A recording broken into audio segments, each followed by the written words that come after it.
Assalamualaikum warahmatullahi wabarakatuh. Balik lagi dengan saya Selayan Channel. Saat ini kita akan mengupas nasib tenaga honorer non-database. Dirumahkankah atau langsung menjadi ASN P3K ataupun P3K paruh waktu. Dan kita akan coba lihat sikap instansi daerah bagaimana dan respon pemerintah yakni DPR RI seperti apa. Sebelum kita lanjut videonya, alangkah baiknya sahabat Selayun untuk mendukung channel ini dengan mengklik tombol lonceng agar notifikasi tersebut aktif dan mendapatkan berita-berita faktual yang lainnya.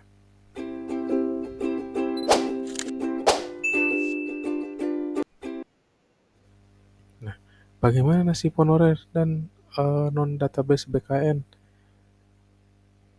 Dirumahkankah atau langsung menjadi pegawai P3K penuh waktu ataupun paruh waktu?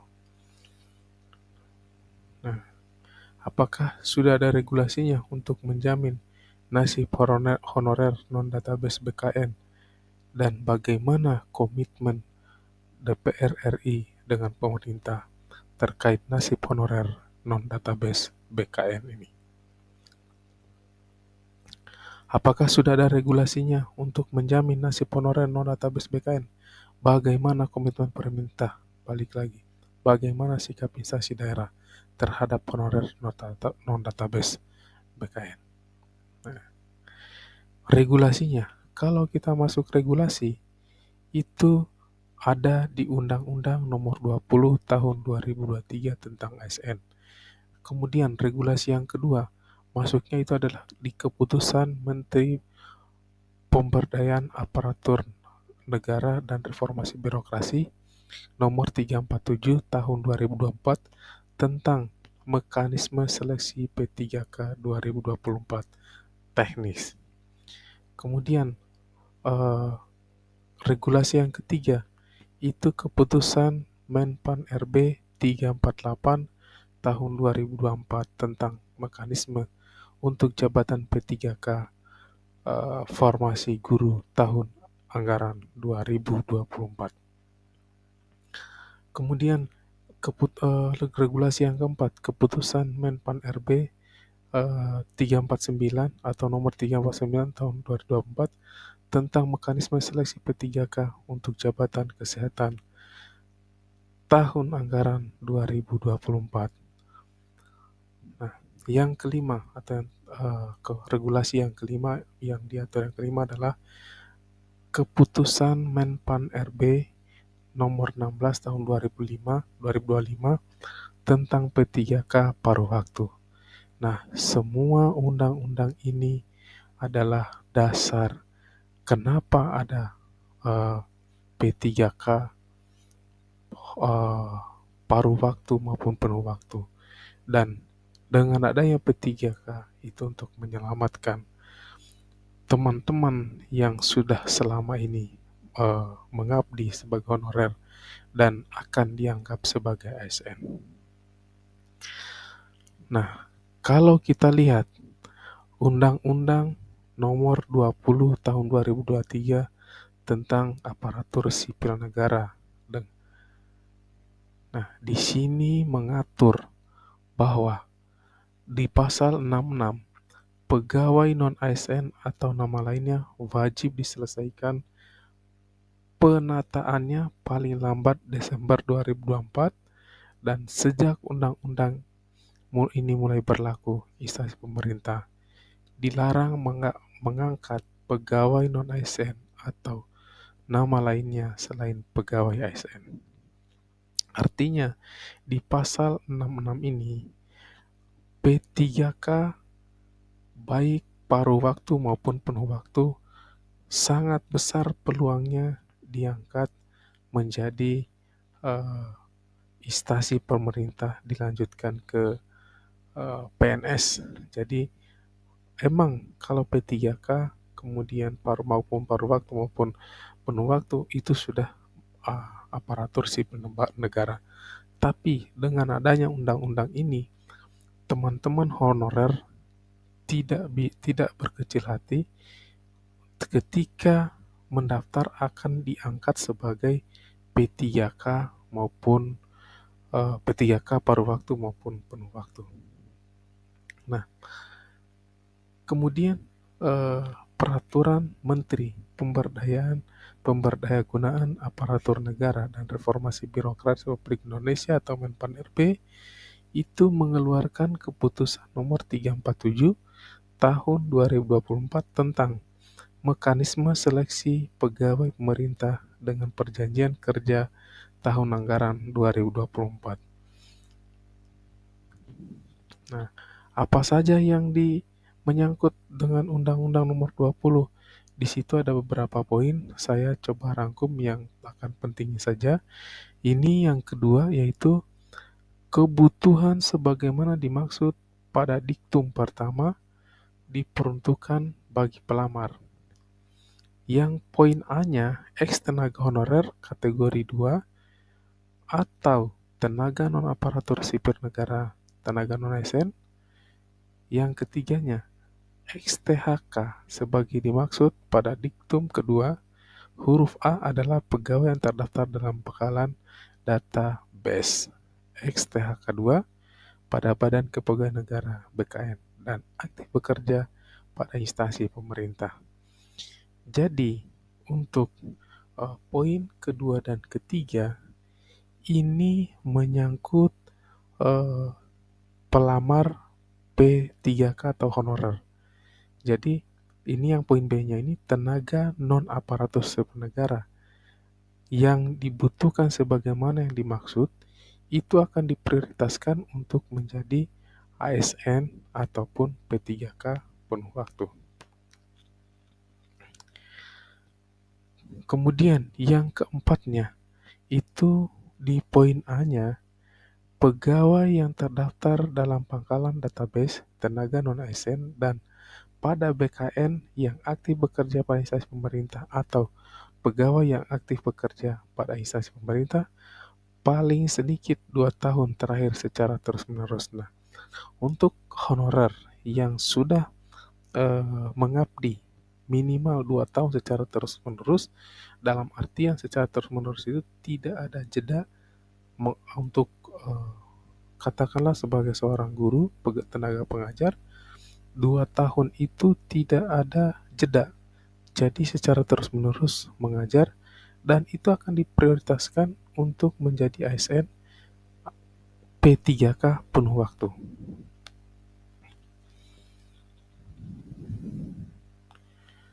Kemudian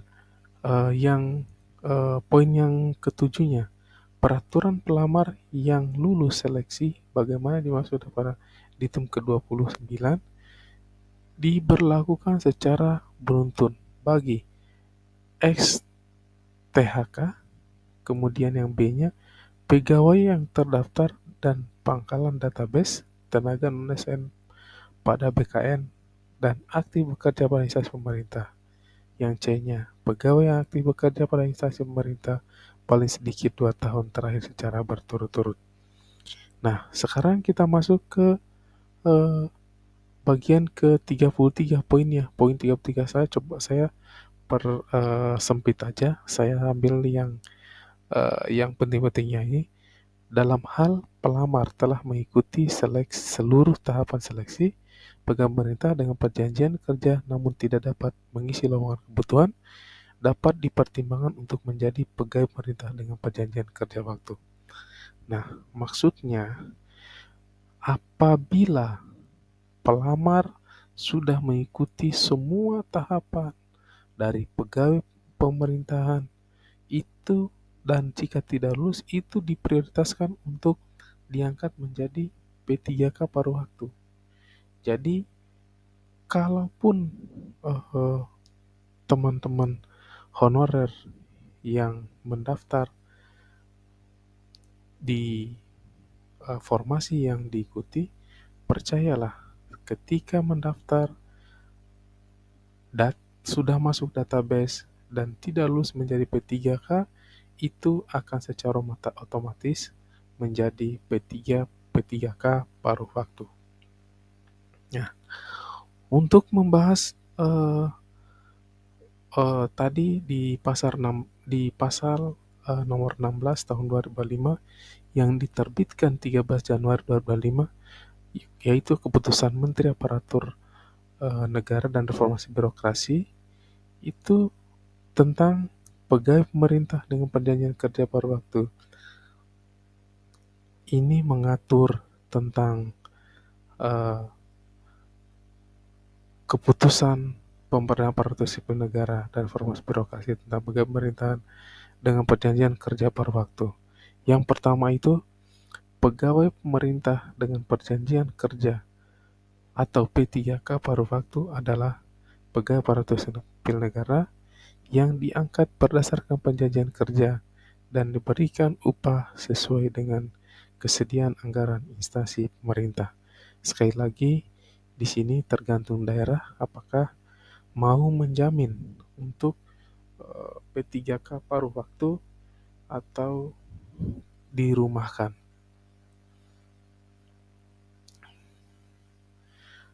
Kemudian, diktum yang keempat, pengadaan P3K paruh waktu dilakukan berdasarkan hasil seleksi ASN tahun anggaran 2024.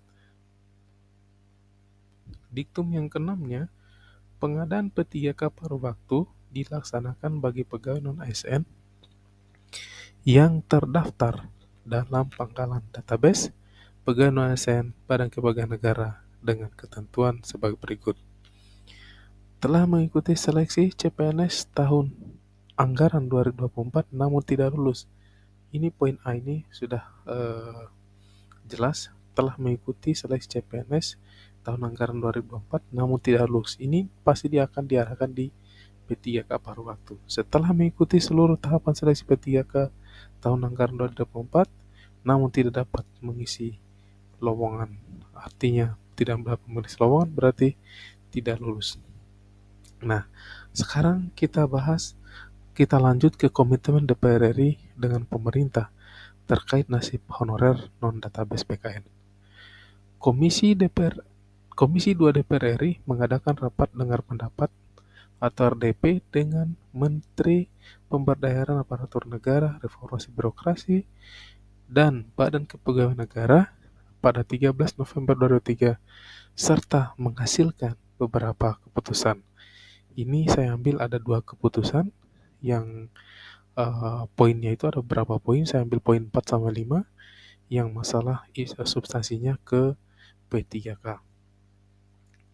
Yang poin keempat itu terhadap tenaga ASN yang sudah terdata, Komisi 2 DPR RI mendorong Kemenpan RB dan BKN meningkatkan koordinasi dengan Badan Pengawasan Keuangan dan Pembangunan untuk menyelesaikan verifikasi dan validasi tenaga honorer.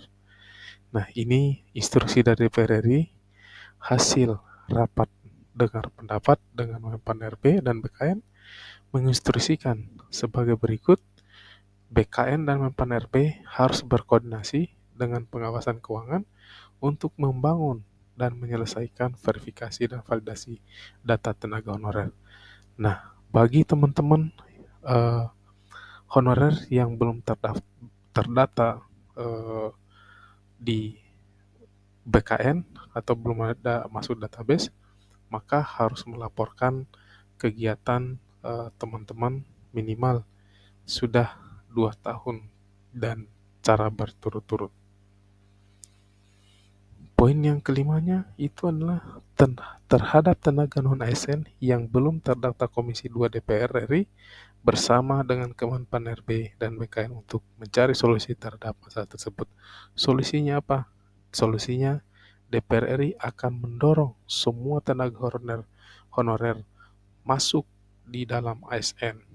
Setelah masuk semua dalam ASN, baru akan dirumuskan oleh anggota DPR RI bagaimana formasinya. Yang penting masuk aja dulu, sisanya nanti akan didorong sebagai PNS ataupun P3K. Kemudian dilansir dari jpnn.com, nasib honorer non-database PKN sudah jelas, jalan satu-satunya adalah P3K paruh waktu. Nah, ini kita coba, ini respon daerah tadi. Yang kita ambil respon daerah itu ada di Jambi, yaitu di Muko-Muko. Ini data dikabarkan oleh JPNN. Kemenpan RP nomor 16 tahun 2005 telah mengatur secara gamblang bahwa pengadaan P3K paruh waktu hanya untuk honorer database PKN yang tidak terakomodasi dan seleksi P3K 2024.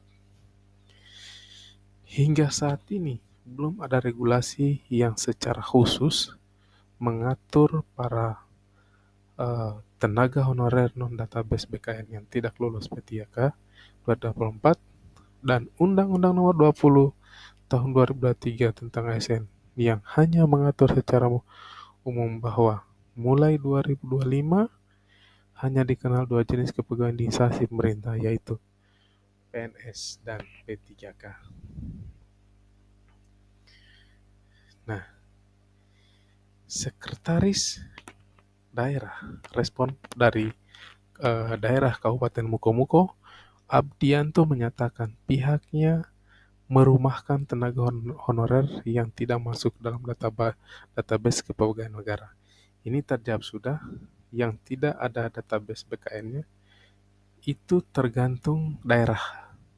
Apabila daerah memiliki memadai untuk mengangkat seorang honorer menjadi paruh waktu, silakan akan diprioritaskan formasinya.